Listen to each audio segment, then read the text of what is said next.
All right, Alex, you know the rules. Amy teased, her voice echoing in the empty mall.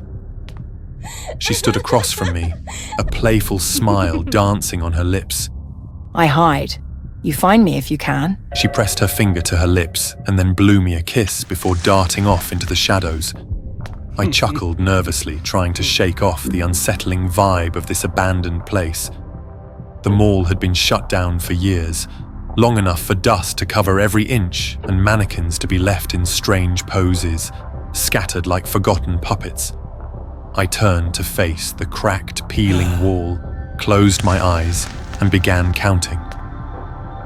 1, 2, 3. Something about this place felt wrong. I couldn't pinpoint it, but the silence was too thick, almost alive. 8, 9, 10. I turned around, the dim light from the mall's broken skylights casting long shadows across the decaying floor. A sense of dread washed over me, but I shrugged it off. It's just a game, I reminded myself. Just hide and seek like we used to play as kids. I started walking, scanning the wide corridors littered with mannequins. They were everywhere, more than I remembered seeing before. Some were leaning against the walls, while others were sprawled out on the ground in bizarre, almost disturbing poses. One was even standing on one leg, arms outstretched as if reaching for something. The way they were positioned didn't seem random. They looked like they were caught in the middle of something awful. I walked faster, my heart starting to pound in my chest. "Amy!" I called out, my voice shaky. No answer. That's when I saw her. A silhouette at the end of the hallway, half hidden in the shadows. It had to be her. I grinned and took a few steps closer. But as I approached, something felt wrong. The figure wasn't moving. She stood unnaturally still, her head cocked slightly to the side, and the faint sound of gasping breaths echoed through the silence. It wasn't Amy. It couldn't be. The figure shifted, its body contorting into a grotesque pose. High-pitched, gasping breaths filled the air, and its head jerked up.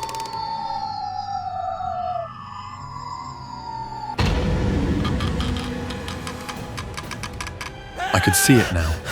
It wasn't a person at all. It was a mannequin.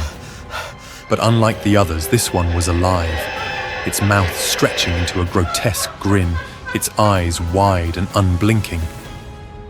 The mannequin let out a giggle, a sick, distorted sound, and started walking toward me, its body twisting into exaggerated, provocative poses as it moved.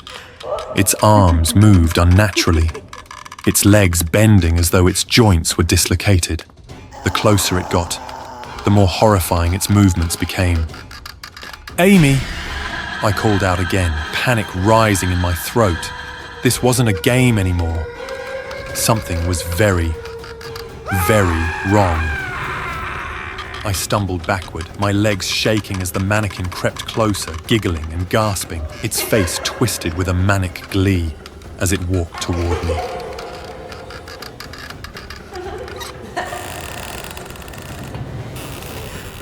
Its head snapping back to stare directly at me, unblinking.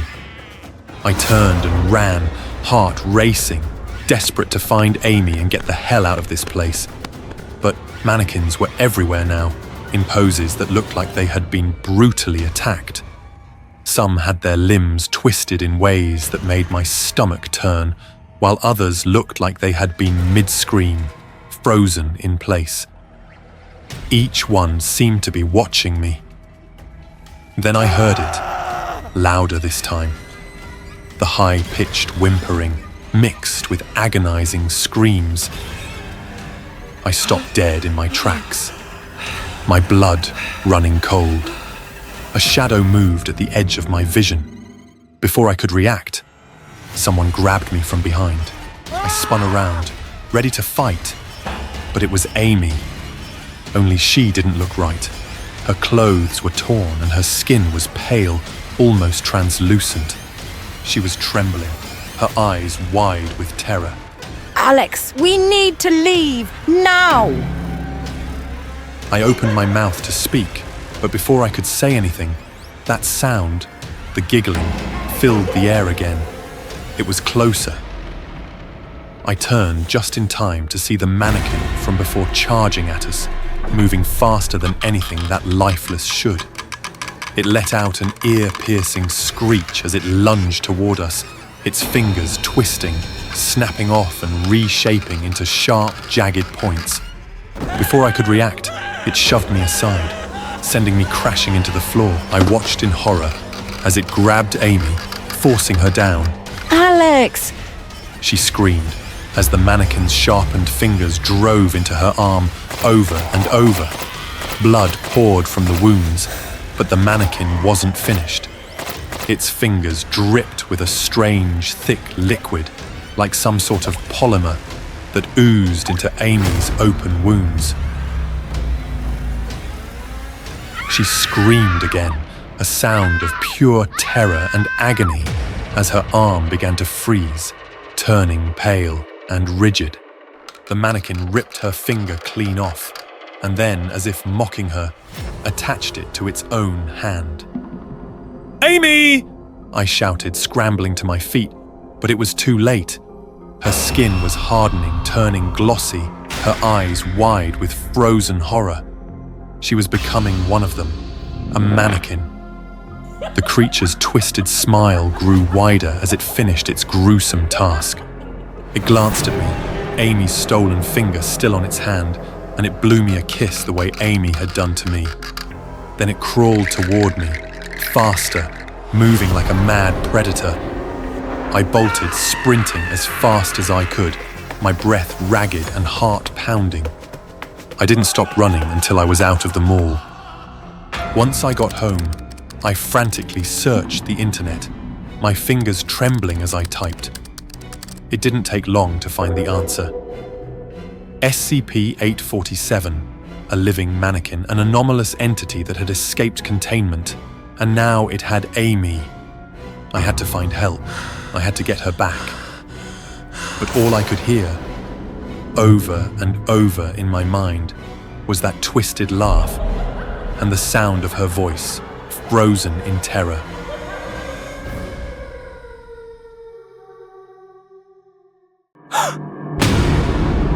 Just keep calm, babe. I woke up with a sharp pain shooting through my back and shoulders. My entire body felt like it had been through a fight, but I couldn't remember anything unusual happening during the night.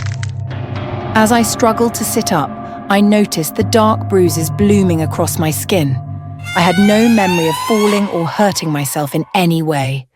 "Stephen!" I called out, my voice trembling. He rushed into the bedroom, concern etched on his face. "What's wrong?" he asked, his eyes scanning over the bruises on my arms. I showed him the marks. "Look at this. Did something happen last night? I don't remember anything." Stephen looked just as puzzled as I felt. "No, nothing happened. I was right here beside you the entire night. Are you sure you didn't fall out of bed or something?" I shook my head, feeling more confused than ever. I hadn't moved from the bed, that much I knew. Stephen helped me get dressed, and we decided it was time to see a doctor. The doctor ordered a full set of tests, checking everything from my blood pressure to potential vitamin deficiencies. When the results came back, everything appeared normal, except for one thing.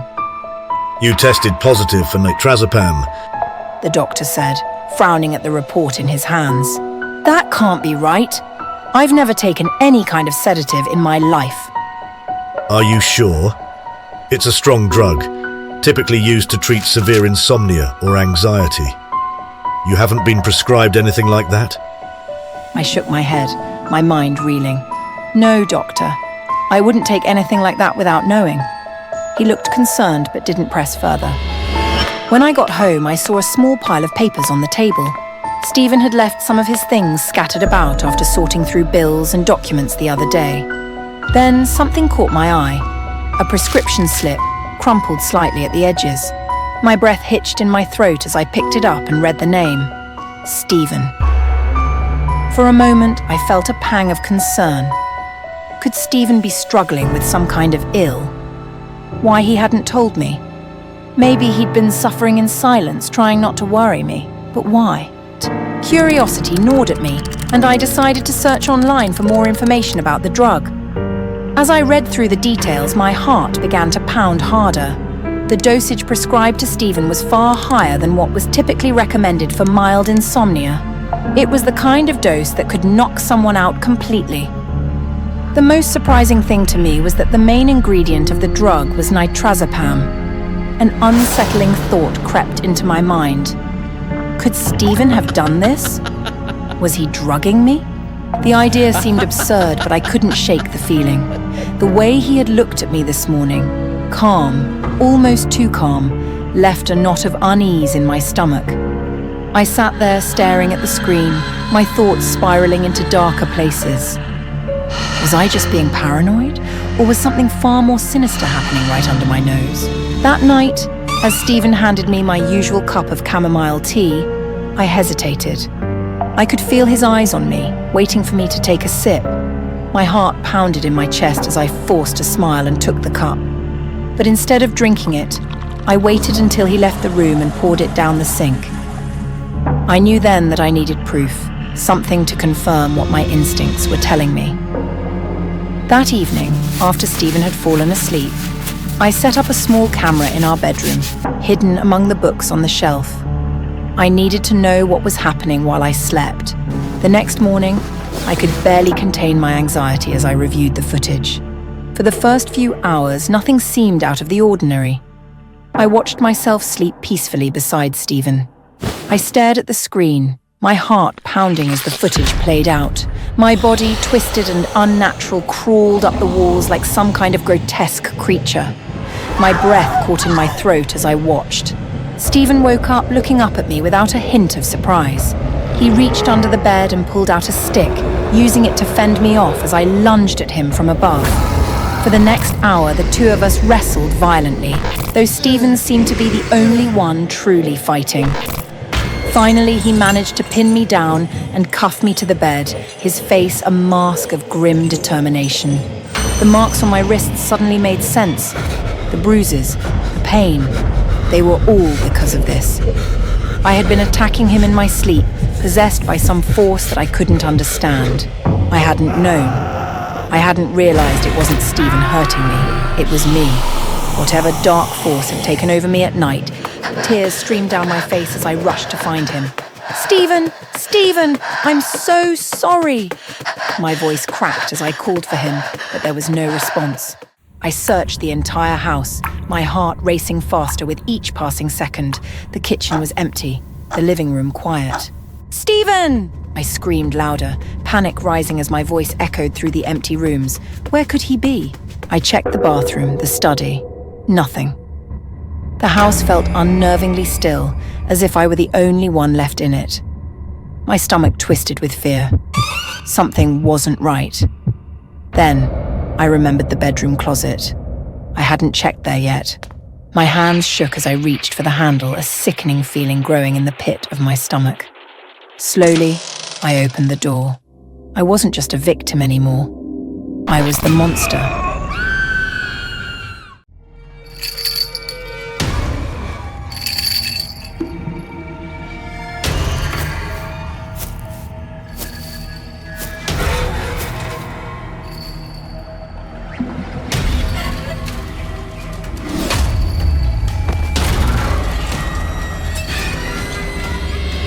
I couldn't sleep. I tossed and turned, but no matter how much I shifted under the covers, sleep wouldn't come. I sighed, deciding that a glass of water might help calm my restless mind. The kitchen was pitch dark, with just a sliver of light filtering in through the glass door facing the garden. I reached for a glass of water, but strangely, I couldn't grasp the glass in front of me. Maybe I was just dizzy, or perhaps it was because my foster mother had cooked me an incredibly delicious and hearty meal last night. But then something outside caught my attention. There, in the garden under the pale moonlight, was someone. A figure dressed in strange, flowing clothes, their movements slow and deliberate. It took me a moment to realize they were dancing. A stranger was dancing in my garden. I blinked, trying to make sense of the scene. The figure's arms moved gracefully, their feet sliding silently across the grass. It was almost hypnotic, the way they danced. But the sight filled me with unease. Why would someone be dancing in my yard in the middle of the night? I walked to the window for a closer look. I couldn't make out if it was a man or a woman, just that the person seemed completely absorbed in their strange, ritualistic movements. Something inside me pushed me to step outside against my better judgment. Maybe it was the sheer weirdness of the situation.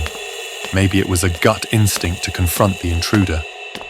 But I found myself stepping out into the cold night air. As I moved closer, what I saw next froze me in my tracks. My parents. They were there too, kneeling on the ground, facing the dancer. Their heads were bowed, and they were murmuring something in unison, a language I didn't recognize. The words were soft, foreign and unsettling, like a chant or prayer from some ancient ritual. "Mom? Dad?" I called out, my voice trembling. But they didn't respond. They didn't even flinch. They just continued bowing over and over, their hands clasped in front of them, like they were paying reverence to the dancing figure. My stomach twisted. I had never known them to be superstitious. Sure, they asked strange questions when they adopted me 3 months ago, about my birth date, my bloodline, even the specific time and place I was born, but I brushed it off as cultural quirks. Now though, seeing them like this, I realized how deeply rooted their beliefs were. I called out again, louder this time. "Mom! Dad! What are you doing?" Still no response. They kept chanting, their voices rising and falling with the rhythm of the dancers' movements. I started to panic, rushing forward to shake them out of whatever trance they were in, but something stopped me. I felt a force, cold, invisible, pulling me toward the center of the garden. It wasn't my own will driving me anymore. It was as if I was being drawn in, as if something was tugging at my very soul. My feet moved on their own, bringing me closer to the figure and my parents. The chanting grew louder, the air thicker with each step I took. And then I saw it. There, on the ground, was a body. A familiar body. It was me. I stumbled backward, the world spinning around me. My own face, pale and lifeless, stared back up at me from the cold earth. The lifeless body lay still, its eyes closed, its skin ashen under the moonlight. I couldn't breathe, couldn't think. How could this be? I looked down at my hands, expecting to see flesh, but they were fading, translucent. My heart raced, and I tried to scream, but no sound came out. I was dead. No, it couldn't be. I was standing here. I was alive. Wasn't I? I reached out, but my hand passed through the grass, the earth, even my own body. The horrifying truth dawned on me. I had been dead all along. This was my corpse, and I wasn't supposed to be here. The figure stopped dancing and turned toward me. Behind the figure, I saw someone I didn't recognize. A young man, his eyes deep and sorrowful. He smiled, a sad, bittersweet smile, as if he knew exactly what had happened. And then it hit me. This wasn't just a seance. It was a ritual to bring him back. My foster parents had been performing a ceremony to call their lost child back from the dead. They had used me, my body, my soul, as the vessel. The man, Min, He stepped forward, his presence gentle but undeniable. I could feel his spirit pushing mine aside. I couldn't fight it. I didn't even want to. In that moment, I understood. My parents hadn't wanted me for who I was. They wanted me to bring their real child back, the one they had lost long ago. I had been nothing more than a temporary shell, a means to an end. As my soul began to fade, I felt an odd sense of peace. This was why I had been brought here. This was why they had adopted me. It was all to reunite with the child they truly loved. I looked at Min, standing over my body, ready to step into the life I had unknowingly borrowed. I wasn't angry. I wasn't afraid. I was just grateful. "Thank you," I whispered to my parents, even though I knew they couldn't hear me. They had taken care of me in their own strange way. And now, I was giving them the chance to be whole again.